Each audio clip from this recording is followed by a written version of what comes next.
Ngayon nga guys, may gagawin tayo sa underwater. May pupuntahan kasi ako pero magsa-survival ako. Pero gagawin ko yun dun sa may power girl and boy. Dahil dun sa server na yun, meron ako dun nakuha ang power. Basta makikita nyo. Pero tinatamad kasi akong magpanon sa kabila. Kaya may gagawin tayo. Eto.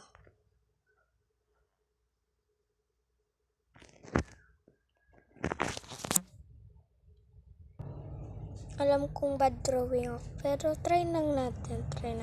Ito, parang ganito yun, pa-box ba? Tapos merong hati dito.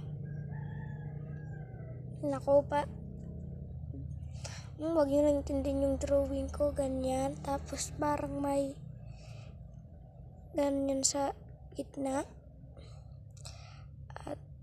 Yan. Ano nga, dito na ako service na yun. Aray.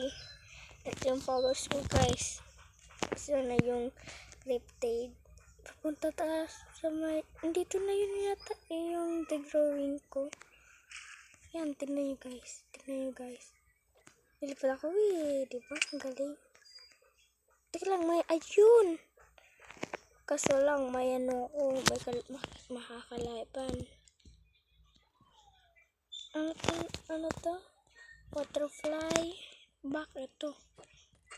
Bumabalik yan, oh. Aray, sino yun? Aray, sakit. Ay, alam ko na. Doon, lapit tayo dito. Namamatay yan. Pag underwater creatures kasi, kinukuha nito yung kapangyarihan nila para pinapapatay. O, diba? Wala yung energy. Level 1 pa lang ako. Kayo guys, nakasali na ba kayo dito? Kung kasali kayo, i-comment lang dyan kung anong level na kayo.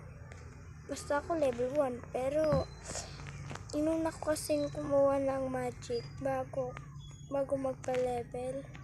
Sabi ko sila, mas maganda kung level mo nang unahin. Pwede ba yun? Kahit namamatay ka na, wala ka pa rin sandata. Yan.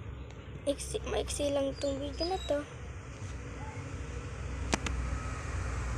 Pinakita ko lang sa inyo kung paano mag-build ng ng ganito para makahinga kayo sa ibaba.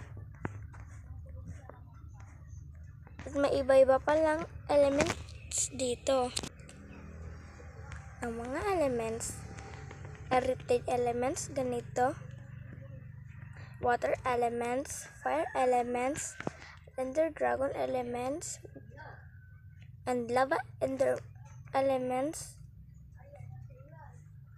and the black element at marami pang iba. Pero iisa-isahin mo yun.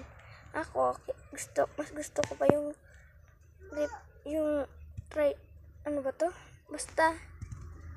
Kaya, dahil nakakalipad ako, tingnan nyo, ang galing. Isa pa, bago magpaalam. Ay, nakalabas ako. Goodbye guys. Thank you for watching. See you next time for our next video. At mag-comment dun sa may sinabi kung doon kayo mag-comment. Totoong doon ako kuha ng reading comments. Yung patay. Bye-bye!